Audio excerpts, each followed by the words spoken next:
नमस्कार दोस्तों SMTC institute of technology से पवन सर। दोस्तों आज का जो वीडियो रहेगा वो होगा ऑडियो आईसी पे, आई मीन्स ऑडियो सेक्शन का पूरी डिटेल क्लास देने वाले हैं। आज का जो क्लास रहेगा वो ऑडियो आईसी का K318 का पूरी डिटेल डाटा सीट के बारे में हम आपको जानकारी देने वाले हैं।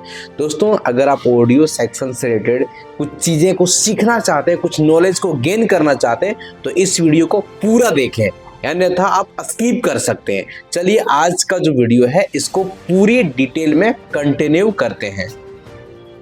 दोस्तों आ चुके हैं हम अपने लैपटॉप के स्क्रीन पे और अब हम आपको ऑडियो आईसी K318 का पूरा डाटा सीट इसमें बताएंगे। दोस्तों इसके बारे में थोड़ा सा, इस ऑडियो आईसी के बारे में कुछ चीज़ों को जान लेते हैं, समझ लेते हैं। आई मीन्स अगर देखा जाए तो ऑडियो सेक्शन अगर आपको देखें तो इस टाइप से आपको देखने को मिलेगा। ये हार्डवेयर सॉल्यूशन हमारा है। आगे चलेंगे तो ऑडियो सेक्शन से, आई मीन्स अभी जो क्लासेस में बात करेंगे वो रिंगर सेक्शन से रिलेटेड कुछ प्रॉब्लम के बारे में भी जान लेते हैं, सॉल्यूशन के बारे में भी जान लेते हैं कि आखिर रिंगर सेक्शन में क्या क्या प्रॉब्लम्स आता है। तो रिंगर सेक्शन में आने वाले प्रॉब्लम: रिंगटोन नहीं बजना, म्यूजिक धीमा धीमा बजना, आवाज़ फटाफट आना, कॉल को स्पीकर लाउड स्पीकर में करने पर आवाज़ नहीं आना, आवाज़ घर घर आना, साउंड तेज करने पर आवाज फटाफट आना, ये सारे समस्या आता है और आवाज से ही और कुछ रिलेटेड आ सकता है। आगे इसका सॉल्यूशन कैसे सॉल्व करेंगे?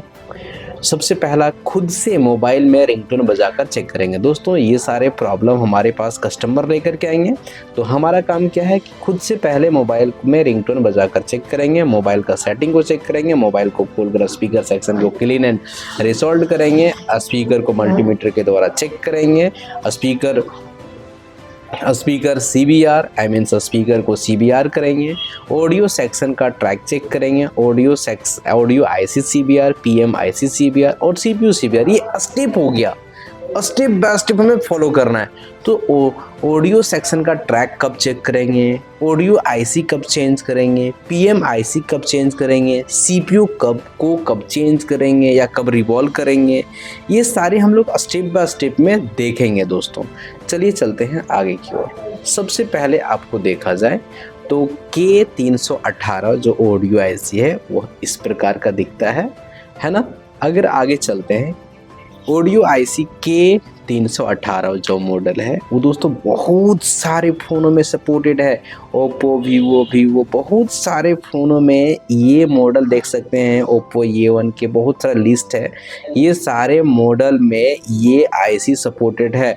अगर आप ये आईसी का डाटा सीट जान जाओगे तो बहुत सारे फ़ोनों का डाटा सीट आप जान जाओगे। और भी आगे चलते हैं, देख सकते हैं ये सभी फ़ोनों में ये ऑडियो आईसी लगा हुआ है और भी बहुत सारे फ़ोनों में ये ऑडियो आईसी लगा हुआ है। दोस्तों आगे चलते हैं, ये जो ऑडियो आईसी है देख सकते हैं यहाँ पे ऑडियो आईसी का ये हार्डवेयर पार्ट हम लेकर के आए हैं जो कि आपको बोर्नियो में ये दिखाई देता है। हार्डवेयर में सारे बॉल का डिटेल आपको वहाँ पे जानकारी नहीं मिलता है, आपको हम इसमें पूरे डिटेल जानकारी देने का, हर एक बॉल के बारे में डिटेल जानकारी देने का प्रयास करेंगे। आगे चलते हैं, ये हमारा ऑडियो आईसी है और यह एक प्रकार का बॉल टैप आईसी है। बॉल टैप आईसी का पॉइंटों की गिनती कैसे करेंगे? ये हमारा आईसी का मूल पॉइंट है। आईसी के मूल पॉइंट से घड़ी के दिशा में आप 1 2 3 डिजिट नंबर लिखेंगे, घड़ी के विपरीत दिशा में अल्फ़ाबेट ABCD लिखते हुए काउंटिंग करेंगे। दोस्तों यहाँ पे जो हमारा ऑडियो आईसी है, गिनती करने का ये तरीका है, गिनती करने का ये प्रोसेस है। अब चलते हैं हम आगे की ओर। आगे देखेंगे तो हमारा ऑडियो आईसी में सबसे पहले लिए ये 1 और B1 का ये हमारा बॉल है, A1 और B1।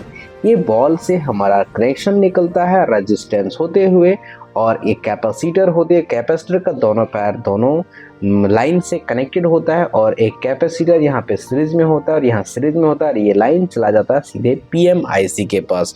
तो थोड़ा सा हम लोग जानेंगे यहाँ पर देखेंगे दोस्तों, PM IC से फ्रेक्वेंसी जनरेट होता है जिसके थ्रू हम लोगों का आवाज़ जो है वो ऑडियो तक पहुंच पाता है, आई मीन्स स्पीकर तक पहुंचता है। तो कैसे? यहाँ से जो फ्रेक्वेंसी निकलता है ना, वो फ्रेक्वेंसी हमारा इस कैपेसिटर के पास जाता है, कैपेसिटर से पास होते हुए हमारा ऑडियो आईसी में जाता है। अब ये कैपेसिटर को सीरीज में क्यों लगाया, थोड़ा सा हम लोग इसको समझेंगे। इस कैपेसिटर को सीरीज में लगाने का रीज़न ये है कि इस कैपेसिटर को सीरीज में इसलिए लगाया ताकि जो ऑडियो आईसी तरफ का जो वोल्टेज है वो हमारा वोल्टेज पावर आईसी तक तरफ ना जाए, पावर आईसी तरफ ना जाए। अगर पावर आईसी तरफ जाएंगे तो पावर आईसी में शॉर्ट सर्किट या कुछ इशू प्रॉब्लम का संभावनाएं हो सकता है। इसीलिए यहाँ पे कैप लगा हुआ है। ये कैप का काम ये है कि ये कैप वोल्टेज को यहाँ रोक देगा और उधर से जो फ्रीक्वेंसी आ रहा है वो आराम तरीके से यहाँ से पास हो सकता है। अब आगे चलेंगे, यहाँ पर एक कैप लगा हुआ है। इस कैप का काम क्या है, इस कैप क्यों लगा हुआ है, ये कैप को दोनों लाइनों से क्यों जोड़ा है? तो ये कैप का दोनों लाइनों से इसलिए जोड़ा है, जैसे कि मान के चलिए आप हेडफोन यूज़ कर रहे हैं तो क्या दोनों कानों का स्पीकर में आपको एक जैसा आवाज़ सुनाई देता है? ये जो कैप है ना वो फ्रीक्वेंसी को मेंटेन करता है। दोनों साइडों को आवाज़ क्वालिटी को इक्वल करने के लिए ये कैप को लगाया जाता है, जो मेंटेन करके आगे की ओर सप्लाई करता है फ्रीक्वेंसी को, सिग्नल को। दोस्तों हमारा ये 1 और B1 का जो पॉइंट है, ये जो दोनों पॉइंट है वो हमारा सीधा यहाँ से निकल करके और चला गया है पावर आईसी के पास। अगर आप हॉट टेस्टिंग करते हो तो यहाँ पे आपको 1.4 वोल्टेज के आसपास मिलता है, यहाँ पर भी आपको 1.4 वोल्टेज मिलता है। अगर आप इस कैप का इस साइड में चेक करेंगे तो यहाँ पे आपको फ्रीक्वेंसी मिलेगा। और ये तब चेक कर सकते हैं, कैसे चेक करेंगे, इसको आप डीएसओ मशीन से चेक कर सकते हैं। नॉर्मल कोई मल्टीमीटर से फ्रीक्वेंसी को मेजरमेंट नहीं किया जाता है, डीएसओ मशीन से आप इसका फ्रीक्वेंसी को मेजरमेंट कर सकते हैं। दोस्तों यहाँ वोल्टेज आप तब चेक करेंगे जब आपका ऑडियो सेक्शन वर्क कर रहा हो, जब आपका ऑडियो सेक्शन चल रहा है तभी आप वोल्टेज को मेजरमेंट करेंगे, तभी आप फ्रीक्वेंसी को मेजरमेंट करेंगे, तो आपको ये मिलने वाला है। चलते हैं आगे की ओर, आगे देखते हैं दोस्तों आगे क्या चीज़ें हैं। अब देख सकते हैं ऑडियो आईसी का एक ये बॉल और ये बॉल आपस एक कैपेसिटर के थ्रू कनेक्ट है, और ये बॉल और ये बॉल दोनों आपस एक कैपेसिटर के थ्रू कनेक्ट है। यह जो कैपेसिटर है दोस्तों, यह एक प्रकार का बूस्ट कॉइल की तरह काम करता है, वोल्टेज को ये बूस्ट करने का काम करता है। दोस्तों अगर ये कैपेसिटर में अगर इस पैर में वोल्टेज को चेक करोगे तो यहाँ पे आपको 2.2 वोल्टेज के आसपास मिल सकता है। कब ये वोल्टेज मिलेगा दोस्तों, जब ये ऑडियो सेक्शन वर्क कर रहा है, ऑडियो सेक्शन जब चल रहा होगा तभी आपको यहाँ पे वोल्टेज देखने को मिलेगा। लेकिन यही इस कैपेसिटर का इस पैर में वोल्टेज को चेक करोगे तो यहाँ पे आपको 5.5 वोल्टेज के आसपास से लेकर के 6 वोल्टेज के आसपास मिलेगा। मतलब यहाँ पे वोल्टेज आपका बढ़ जाएगा। क्यों? क्योंकि ये बूस्ट करने का काम करता है। ये जो वोल्टेज बढ़ने घटने का जो काम है ये क्यों होता है और कब होता है समझेंगे। इस वोल्टेज को बढ़ने घटने का काम प्रक्रिया तब होता है जैसे कि हम लोग क्या करते हैं, मोबाइल फ़ोन में साउंड को कम करते हैं, साउंड को बढ़ाते हैं। तो उस समय साउंड को जब बढ़ाते हैं तो ज़्यादा एनर्जी का ज़रूरत होता है, ज़्यादा वोल्टेज का ज़रूरत होता है। उस समय ये सारे वोल्टेज को मेंटेन करता है। आप कभी कभार देखेंगे कुछ फ़ोन में आपको इशू आएगा, ये इशू आएगा कि उस फ़ोन में कितने ही हम रिंगर को चेंज कर रहे हैं ना, लेकिन उसमें आवाज़ बढ़ ही नहीं रहा है। अगर हम साउंड को बढ़ाते हैं तो धीमा धीमा ही बजता है। तो आप समझेंगे ये सब कैपेसिटर में कुछ प्रॉब्लम्स हो सकता है, दिक्कतें हो सकता है। ये कैपेसिटर ख़राब हो सकता है, आईसी का ये बॉल ख़राब हो सकता है, या ये बॉल ख़राब हो सकता है, या ये ख़राब हो सकता है। अगर आपके पास समस्या आता है कि साउंड नहीं स्पीड बढ़ रहा है ना, तो उस समय आप ये दोनों कैप को चेक करोगे और इस आईसी का बॉल को आप चेक कर सकते हो। यहाँ से आपका वो समस्या का समाधान होगा। दोस्तों ये कैप बहुत ही इंपॉर्टेंट है। ऑडियो सेक्शन में जितने भी कंपोनेंट लगे होते हैं वो जो पैरेलल में नहीं होते, सीरीज में होते हैं ना, वो सारे इंपॉर्टेंट कैप होते हैं, वो मिसिंग नहीं होना चाहिए, उसको आप बाईपास नहीं कर सकते हो। चलते हैं अगले पॉइंट में। दोस्तों देखेंगे आगे जो हमारा है वो है, आप देख सकते हैं VPH पावर का लाइन, जो कि VPH power line charging IC के पास जो बक कॉइल रहता है वहाँ से आपको मिलता है। VPH power 3.7 volt to 4.2 voltage मिलता है। और हमारा ये हमारा ऑडियो आईसी के इस वाले बॉल और ये वाले बॉल में हमारा सप्लाई आता है। ऑडियो आईसी को चलने के लिए रिक्वायरमेंट वोल्टेज का ज़रूरत होता है, जो वोल्टेज हमारा चार्जिंग आईसी सप्लाई करता है। आगे चलते हैं। ऑडियो आईसी का एक बॉल है, इस वाले बॉल, ये जो बॉल है दोस्तों ये हमारा एक कैप के थ्रू ग्राउंड रहता है। अगर हमारा ऑडियो चल रहा है तो इस कैप में हमें 5 वोल्टेज के आसपास मिलता है आफ्टर इनेबल, जब हमारा ऑडियो सेक्शन वर्क कर रहा होता है। आगे देखते हैं हमारा ऑडियो आईसी का एक जो बॉल है दोस्तों वो हमारा सीपीयू से कनेक्टेड होता है, और ये भी बॉल देखेंगे तो आपको सीपीयू से कनेक्टेड ही मिलेगा।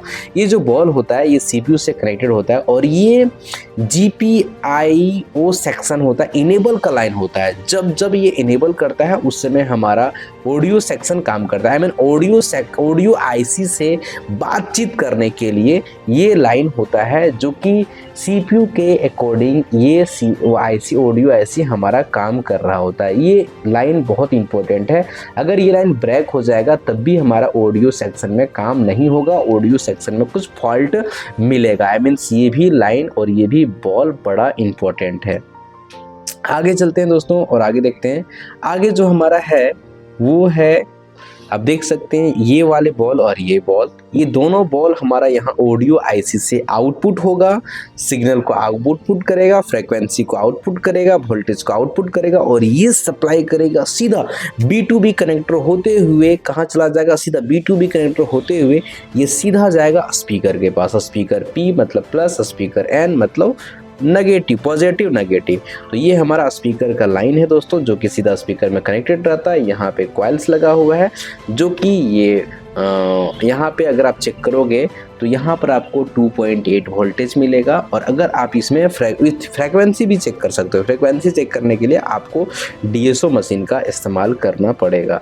दोस्तों ये रहा हमारा ऑडियो आईसी का पूरा डिटेल डाटा सीट। आप देख सकते हैं ये वाले बॉल और ये वाले बॉल, हमारा ऑडियो आईसी को ग्राउंड चाहिए तो यहाँ से आपको ग्राउंड मिल रहा है।